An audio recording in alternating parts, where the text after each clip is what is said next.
사회적으로 핫한 이슈를 키워드로 알아보는 핫 키워드 시간입니다. 이민재 캐스터 안녕하세요. 안녕하세요. 네, 벌써 이번 추석 연휴를 기다리는 분들 많으시죠? 정확히 말하면 추석 연휴가 끝나는 주말과 개천절 사이에 낀 10월 2일이 임시 공휴일로 지정돼 황금 연휴 6일이 되면서 더 기다려지는 건데요. 정부에서 이 기간에 각종 할인 지원에 나섭니다. 놓쳐서는 안 될 혜택들 어떤 게 있는지 핫키워드에서 정리해드립니다. 황금 연휴 소식 기다리시는 분들 많은데요. 연휴 기간 어떤 혜택을 가장 먼저 눈여겨보면 될까요? 네, 정부가 근로자 휴가 지원 사업 참여자 추가 모집에 나섰습니다. 직장 내 자유로운 휴가 문화 조성을 위해서 기업과 정부가 중소기업 근로자와 소상공인의 국내 여행 경비를 지원하는 건데요. 연휴가 길어졌고 또 국내 여행을 되도록 더 활성화하겠다는 취지에서 내일부터 최대 5만 명을 추가로 모집하기로 했습니다. 나라가 내 휴가비에 10만 원을 보태주고요. 정부가 신청하는 기업의 정부 인증 사업에서 인센티브를 제공한 대신 신청 기업도 10만 원을 보태게 해서 내가 20만 원을 쓰면 20만 원이 추가로 적립돼 40만 원을 쓰게 되는 겁니다. 지원 자격이 된다면 신청해야겠죠. 얼마나 혜택을 볼 수 있을까요? 네, 자격이 되는 중소기업 근로자는 1,870만 명 정도 되는데요.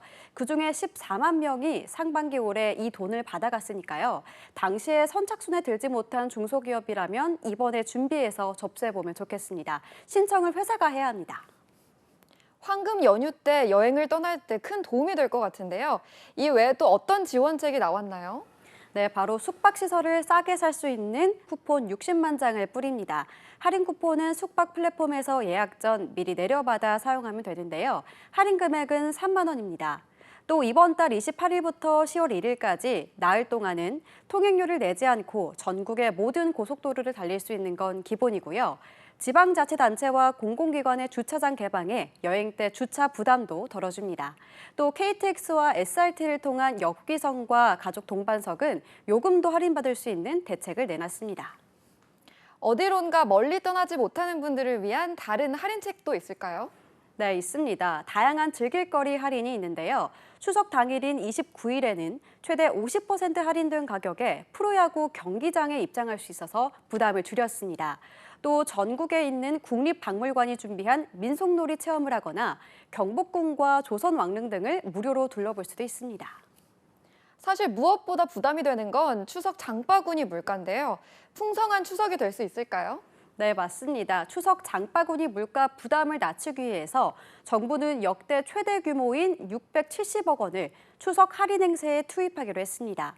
대형마트와 온라인몰에서는 각종 농축산물을 정부 할인 20%에서 30%에 유통업체 자체 할인을 더해서 최대 60% 싼 가격에 구매할 수 있는 건데요.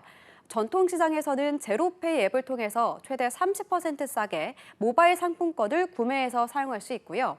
일부 시장에서는 당일 구매 금액의 최대 30%를 온누리 상품권으로 환급해주기도 합니다. 이런 방식으로 정부는 올해 추석 물가를 지난해보다 5% 낮추겠다는 목표를 세운 만큼 부담을 덜 수 있을 걸로 보입니다. 정부가 임시공휴일 카드까지 꺼내들면서 내수 활성화를 위해 나섰는데요. 그만큼 효과를 볼 수 있을까요? 네, 현대경제연구원이 지난 3월 부처님 오신 날과 성탄절에 대체 공휴일이 지정된 데 대해서 이렇게 공휴일을 하루 늘렸을 때 얼마나 경제적인 효과가 있을지 추산한 보고서를 냈는데요. 최근에 물가나 소비 수준 같은 걸 반영해서 새롭게 계산을 해보면 전반적으로 2조 4천억 원 정도의 소비 촉진 효과가 생긴다고 합니다. 그리고 이 정도의 소비가 일어나려면 원래는 발생하지 않았을 다양한 생산 활동도 추가되겠죠. 이런 생산 유발 효과는 4조 8천억 원 수준, 그래서 4만 명의 취업을 유발하는 효과가 있다고 봤습니다. 네, 모처럼의 황금 연휴를 조금이나마 마음 편하게 즐길 수 있도록 각종 지원책이 마련되는데요. 꼼꼼하게 챙겨놨다가 활용해보면 좋겠습니다. 지금까지 핫키워드 이민재 캐스터였습니다. 고맙습니다.